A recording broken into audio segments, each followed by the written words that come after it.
নরসিংদী জেলার মাধবদী থানাধীন নুরালাপুর ইউনিয়নের বলভদ্রী গ্রামে গত 18/7/2026 খ্রিস্টাব্দ তারিখে খুন সহ একটি ডাকাতির ঘটনা সংঘটিত হয়।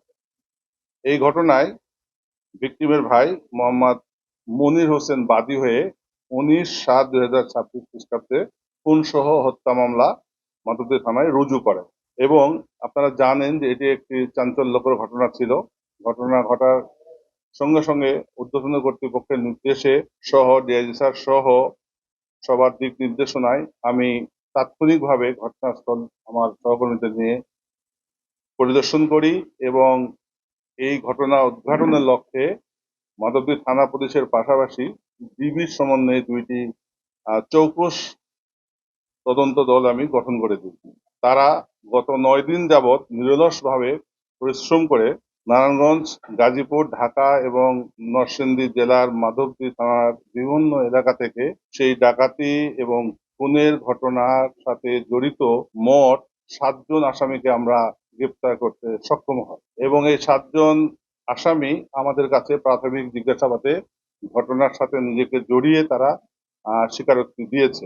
এরই ধারাবাহিকতায় আমরা তাদেরকে বিজ্ঞ আদালতে আজকে সোপর্দ করি এবং এর মধ্যে 3 জন সন্দিগ্ধ আসামি তারা বিজ্ঞ আদালতে নিজেকে জড়িয়ে ফৌজদারি কার্যবিধির 164 ধারা মোতাবেক জবানবন্দি প্রদান করেছে।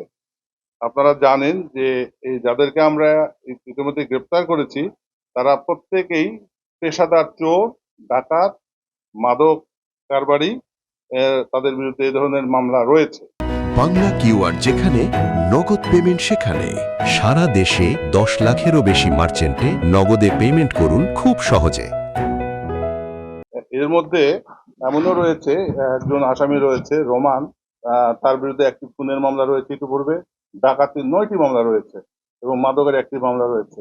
এমনি করে অপরাপর যে আসামিগুলো রয়েছে তাদের প্রত্যেকের বিরুদ্ধেই বিভিন্ন ধরনের অপরাধের সাথে জড়িত থাকার সংক্রান্তে মামলা রয়েছে। আপনারা জেনে খুশি হবেন যে আমরা অত্যন্ত দক্ষতার সহিত তথ্য প্রযুক্তির সহায়তায় এবং গোয়েন্দা তথ্যের ভিত্তিতে দ্রুততম সময়ের মধ্যে এই চাঞ্চল্যকর খুন সহ ডাকাতি ঘটনার উদ্ঘাটন করতে সক্ষম হয়েছি এবং আমরা নরসিংদীবাসীকে আশ্বস্ত করতে চাই নরসিংদী জেলায় কোনো ধরনের অপরাধ সংগঠন করে পার পাওয়ার সুযোগ নেই। জেলা পুলিশ এ লক্ষ্যে নির্লসভাবে কাজ করে যাচ্ছে যাতে করে আমরা নরসিংদী জেলাকে একটি নিরাপদ জেলা হিসাবে আপনাদের সামনে উপস্থাপন করতে পারি।